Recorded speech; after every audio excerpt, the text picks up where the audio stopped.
ஒரு நாள் அந்த பையன் வந்து ரைம்ஸு 3 வேர்ட்ஸு 2 வேர்ட்ஸு 5 வேர்ட்ஸ் எல்லாம் எழுதணும். அவன் எழுதலைனாலும் அந்த பொண்ணுக்கு தான் அடிவிடும். சரிங்களா? காலையில் அந்த பையன் வந்து வெந்நீரில் குளிக்கக்கூடாது, பச்சை தண்ணியில் குளிக்கணும். அப்படி சப்போஸ் வெந்நீரில் குளிச்சா அந்த பொண்ணுக்கு தான் அடிவிடும். அந்த பொண்ணு தான் வைக்கிறதே வெந்நீர்.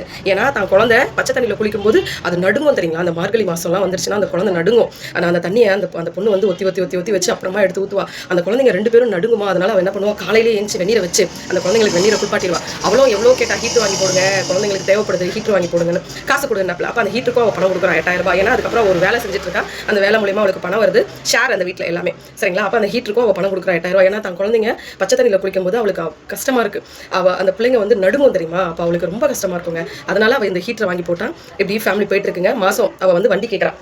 இப்போ நம்ம ஒரு பொருள் கேட்குறோம்னு வச்சுக்கோங்களேன், கல்யாணம் ஆகிறதுக்கு முன்னாடி அப்பாட்ட கேட்போம், கல்யாணம் ஆயிடுச்சுன்னா புருஷன்ட்ட தான் கேட்போம். ஆனால் அந்த புருஷன்ட்ட போயிட்டு ஒரு பொருள் அந்த பொண்ணு கேட்குதுன்னு வச்சுக்கோங்களேன், நீ எவ்வளோ வச்சிருக்க அப்படின்னு கேட்பாரு. எவ்வளோ வச்சிருக்கனா அமௌண்ட். சரிங்களா? அப்போ அந்த பொண்ணு என்ன பண்ணும், நீங்கள் வாங்கி கொடுங்க நான் கட்டுறேன் அப்படின்னு சொல்லும். அவர் வந்து ஒரு வண்டி எடுக்கிறாரு, அந்த வண்டிக்கு 20,000 ரூபாய் இன்ஷியல் அமௌண்ட் கட்டுறாரு.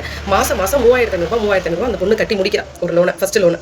அதுக்கப்புறம் அவள் என்ன சொல்கிறா, வண்டி முடிஞ்சோடனே இதுக்கு அது என்ன ஹீட்டருக்கு அவள் பணம் கொடுக்குறா. ஓகேவா? பணம் கொடுத்து முடிச்சோடனே ஏசி வாங்குறாப்ல. ஏசிக்கு அவங்க அப்பா கிட்ட போய் சொல்கிறாங்க, ஏசி நான் வாங்குறேன்னு சொல்கிறாங்க, உங்கள் பொண்ணு வேணாம்னு சொல்லுது. அவங்க அப்பா என்ன சொல்கிறாங்க, அவர் வாங்கிட்டு போட்டோம் விட்டுருமா அப்படின்ட்டு. ஏசி வாங்கி போட்டதுக்கப்புறம் என்ன ஆயிடுச்சு, நீயும் தானே படுக்கிற, ஏசிக்கு காசு கொடு அப்படின்னு கேட்குறப்ப, எப்போ எனக்கு ஏசியே வேணாம், நான் ஹாலில் கூட போய் படுத்துக்கிறேன். அப்போ அந்த பொண்ணு ஹாலில் போய் படுக்க ஆரம்பிக்குது. அப்போ ஹாலில் போய் படுக்க ஆரம்பிக்கும் போது அவர் வந்து நீ ஏசியில் படுக்கலனாலும் பரவாயில்ல, நீ ஏசிக்கு காசு கொடுன்னு அந்த பொண்ணுக்கு ஒரு மென்டல் டார்ச்சர் கொடுக்குறப்பல சண்டை வருது. அதனால இப்படி சண்டையாக போயிட்டு இருக்கும்போது அந்த பொண்ணுக்கு ஒரு ப்ரெஷர் ஒன்று வருது. அப்போ அவங்க அப்பா கிட்ட போய் சொல்லி, எனக்கு இந்த மாதிரி சீட் பைசா அவங்க அப்பா போடுறாரு. அப்போ அந்த அப்பா கிட்ட சொல்லி, எனக்கு இந்த மாதிரி பணம் வேணும், பையனுக்கு ஸ்கூல் ஃபீஸ் கட்டணும்னு சொல்லி ஒரு பொய்யான ஒரு விஷயத்த சொல்லி அந்த பணத்தை வாங்கிட்டு வந்து வீட்டுக்கார்ட்ட கொடுத்துட்டு இந்த ஏசிக்கு காசுன்னு அந்த 15,000 கொடுக்குறாப்ல. அதையும் வாங்கி வச்சுக்கிட்டாரு. சரிங்களா? செம்ம மணி பிரைனுங்க. மணி அந்த பொண்ணை வந்து எந்த அளவுக்கு பணத்துக்காக யூஸ் பண்ணமோ அவ்வளோ யூஸ் பண்ணாப்ல. சரிங்களா? ஆனால் இப்போ கேட்டால் நீ என்ன பண்ண, நீ என்ன செஞ்ச அப்படின்னு தான் சொல்லுவாப்ல அந்த மனுஷன்.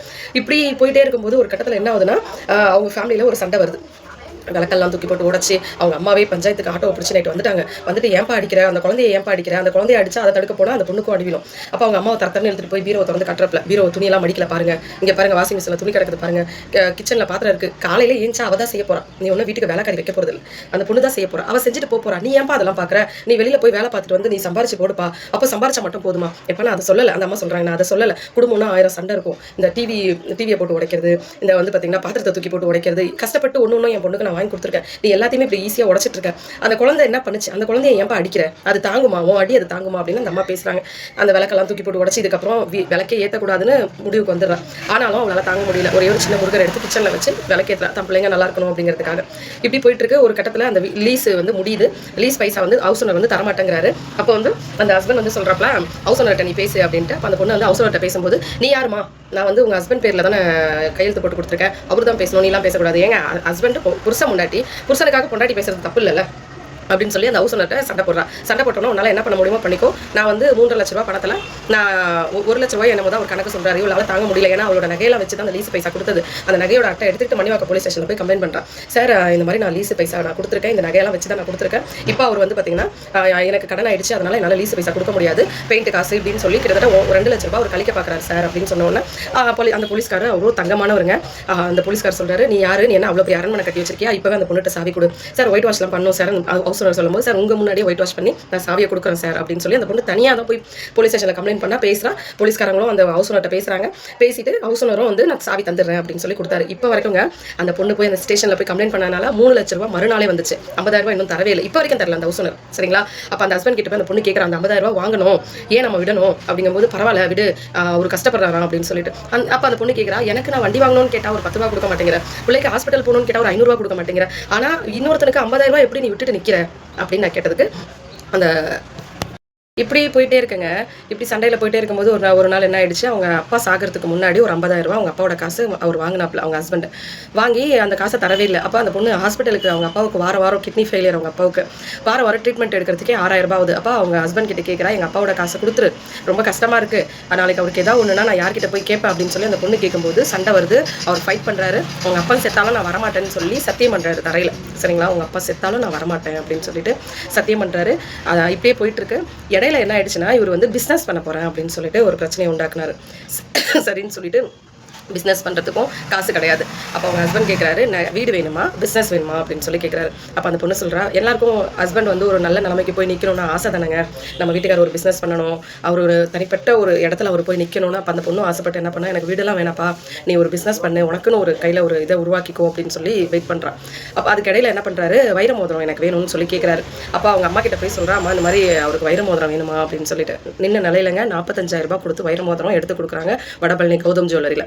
சரிங்களா, அந்த மோதிரத்தையும் போட்டாரு, இருக்கிற வேலையும் போயிடுச்சு. ஏன்னா வைர மோதிரம் எல்லாருக்கும் செட் ஆகாதுல்ல, வேலையும் போயிடுச்சு. அப்போ அவருக்கே தோணுது, இந்த மோதிரத்தை கொடுத்து உங்கள் அம்மா வீட்டில் போய் எனக்கு ஒரு பிஸ்னஸ் கிடச்சிதுன்னா நான் வந்து இந்த மோதிரத்தை நம்ம வித்துடலாம், ஒரு வேலை அது எனக்கு செட் ஆகலையா என்னன்னு தெரியல அப்படின்னு சொல்லிட்டு சொல்கிறாரு ஒரு மாதத்தில். அப்போ அந்த பொண்ணு கொண்டு போய் அவங்க அம்மா வீட்டில் அந்த வைர மோதிரத்தை வச்ச உடனே இவருக்கு இங்கே வேலை கிடச்சிருச்சு. சரிங்களா, 3 மாதம் வேலை இல்லாமல் இருந்தார், வேலை கிடச்சிருச்சு. வேலை கிடச்ச உடனே என்ன பண்ணுறாரு, ராஜான்னு ஒரு பையன் பக்கத்து வீட்டில் இருக்கான். அந்த பையனை இவரும் கம்பெனி ஃப்ரெண்டு. அந்த பையன் சொல்கிறான், இந்த மாதிரி நம்ம ஒரு பிஸ்னஸ் ஸ்டார்ட் பண்ணலாம். என்ன பிஸ்னஸ்னால், நம்ம இந்த ஜன்னல் கம்பி இந்த மாடிப்படி ஸ்டெப் எல்லாம் செய்வாங்க பார்த்தீங்களா, அந்த பிஸ்னஸ் கேஆர் என்டர்பிரைசஸ் மணிவாக்கத்தில் ஆரம்பிச்சதும் அதுக்கு பணம் இல்லை. அந்த வைர மோதிரத்தை கொண்டு போய் வச்சு இவர் 50,000 ரூபா, அந்த பையன் ஒரு 50,000 ரூபாய் பத்தலை, மறுபடியும் நகையை அடகு வச்சு இவர் ஒரு 50,000 ரூபா. அப்போ ஆளுக்கு 1 லட்ச ரூபா 1 லட்ச ரூபா போட்டு இன்வெஸ்ட்மெண்ட் பண்ணி அந்த கம்பெனி ஓப்பன் பண்ணுறாங்க, அட்வான்ஸ் கொடுக்குறாங்க, முன்னாடி சென்டரில் டோர் போடுறாங்க. இப்படி ஒரு கம்பெனி ஒன்று நம்ம நடத்துகிறோம்னா அதில் வந்து நம்ம என்ன பண்ணணும், டெய்லி போகணும், காலையில் அங்கே என்ன நடந்திருக்குன்னு பார்க்கணும், ஈவினிங் போகணும், அங்கே என்ன நடந்திருக்குன்னு பார்க்கணும், இன்றைக்கி எவ்வளோ வருமானம் வந்துச்சு அதெல்லாம் கேட்கணும். சரிங்களா, அந்த கம்பெனியில் ஆர்டர்ஸ் 2 பேரும் தான் எடுக்கிறாங்க. சரிங்களா, அந்த ஹஸ்பண்டும் எடுக்கிறாரு, அந்த பக்கத்து வீட்டு பையனும் ராஜாங்கிறவனும் எடுக்கிறான். அப்போது 2 பேர் அக்கௌண்ட்டும் சேம் அக்கௌண்ட்டு. சரிங்களா, ஜாயிண்ட் அக்கௌண்ட்டு. ஆனால் ஆர்டர் நிறைய எடுக்க அந்த பையன் என்ன பண்ணுறான்னா, அவனோட சொந்தக்கார பையனை ஒருத்தனை கூட்டிகிட்டு வந்து வைக்கிறான். வச்சோடனே இந்த ஹஸ்பண்டும் யோசிக்கிறார், என்னடா இது ஆர்டர்ஸ் வருது ஆனால் பணமே வரல. அப்போ அந்த ஒய்ஃபும் கேட்குறாங்க, ஏங்க 6 மாதம் ஆயிடுச்சு ஆஃபீஸ் ஆரம்பிச்சு, ஆனால் ஒரு 1000 ரூபாய் கூட நீங்கள் எடுக்கவே இல்லை, அந்த பையன்ட்டு கேளுங்க அப்படின்னு சொல்லி அந்த பொண்ணும் சொல்கிறான். கேட்குறான்ட்டு அப்போ பேசும்போது அந்த பையன் என்ன பண்ணுறான், இருங்கண்ணா நம்ம மொத்தமாக பிரிச்சுக்கலாம்னு இவன் என்ன பண்ணுறான், ஜாயிண்ட் அக்கௌண்ட்டில் பணம் விழணும்ல, கேஆர் என்டர்பிரைசஸ்னு ஒரு அக்கௌண்ட் இருக்குது. அப்போ அதில் பணம் இல்லாமல் அவனோட பாட்டியோட அக்கௌண்ட்டுக்கு பணம் போகுது. சரிங்களா, தனிப்பட்ட முறையில் அந்த பையனோட பாட்டியோட அக்கௌண்ட்டுக்கு அங்கே சேர்ந்துருச்சு ஒரு அமௌண்ட்டு.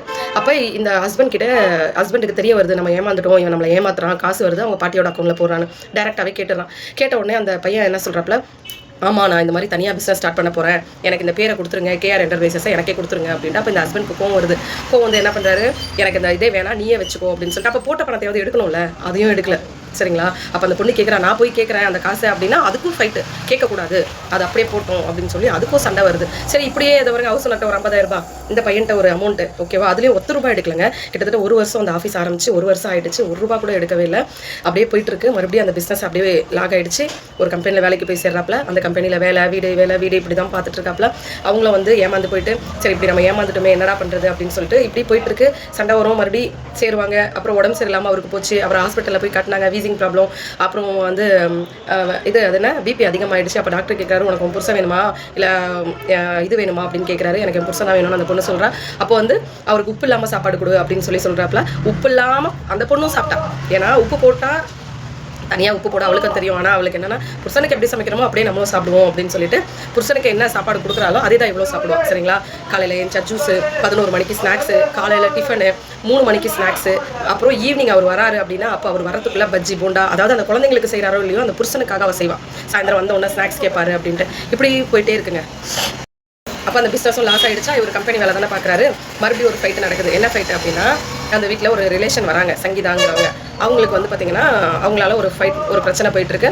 அந்த பிரச்சனை எப்படி அப்படின்னா, அவங்களுக்கு வந்து யார் சந்தோஷமாக இருந்தாலும் பிடிக்காது. இந்த ஹஸ்பண்ட்க்கு ஆல்ரெடி அந்த பொண்ணு மேலே சந்தேகம் இருக்குல்ல, அந்த சந்தேகத்தை இன்னும் பலப்படுத்துகிறாங்க. எப்படி அப்படின்னா, ஒரு அண்ணா, அந்த வீட்டு பக்கத்தில் ஒரு அண்ணா இருக்காங்க, அந்த அண்ணாவை வச்சு சந்தேகப்படுறாங்க. வேலையாரே இப்போ அவங்க அம்மா தனியாக இருக்காங்க, அவங்க அம்மா ஃபோன் எடுக்கலாம், பக்கத்து வீட்டுக்காரங்களுக்கு ஃபோன் பண்ணி அந்த பொண்ணு விசாரிப்பா, அம்மா வந்துட்டாங்களா அப்படின்னு சொல்லிட்டு. அப்போ அந்த அண்ணாவும் எடுப்பாங்க. அந்த வீட்டில் இன்னொரு அம்மா இருக்காங்க, வயசான அம்மா, அவங்களும் எடுப்பாங்க. ஏன்னா அம்மாவுக்கு என்ன ஆச்சோ, அவங்களுக்கு வந்து ஆல்ரெடி ஹார்ட் பேஷண்ட்டு, தனியாக இருக்காங்க, அப்பா இல்லை. அப்போ அந்த பொண்ணு என்ன பண்ணுவாங்க, இப்படி தானே யோசிப்பா. இப்படி யோசிச்சுட்டு இருக்கும்போது ஒரு நாள் என்ன ஆயிடுச்சு, அது அவரை வச்சு சந்தேகப்படுறாப்புல, அதுக்கப்புறம் அவங்க கம்பெனியில் உள்ளவங்களை வச்சு சந்தேகப்படுறாப்புல. இப்படி சந்தேகப்பட்டு அது ஒரு ஃபைட் நடக்குது. நைட்டு 12 மணிக்கு அதே மாதிரி சண்டை நடக்குது. அந்த பொண்ணு என்ன பண்ணுறா, நான் சாக போகிறேன்னு சொல்லிட்டு சாக போகிறா. இடையில பார்த்தீங்கன்னா இருட்டில் ஒரு உருவம் வருது. பார்த்தா அந்த பொண்ணோட அம்மா. அந்த பொண்ணு 9 மணிக்கு அவங்க அம்மாவுக்கு ஃபோன் பண்ணி சொல்லிட்டு, இந்த மாதிரி பிரச்சனை போயிட்டு இருக்குமா அப்படின்ட்டு. அவங்க அம்மா நைட்டு 11-11:30 மணிக்கு வந்து, என் பிள்ளை இப்படி ரோட்டில் அடிக்கிற அப்படின்னு. நான் அடிக்கவே இல்லைங்க, நான் பேசதாங்க வரேன், 1000 பேர் 1000 சொல்லுவாங்க, இவளுக்கு எங்கெங்க போச்சு புத்தி அப்படி இப்படின்னு நல்ல விதமாக பேசுகிறாப்புல. ஆனால் அடிச்சுட்டு நல்ல விதமாக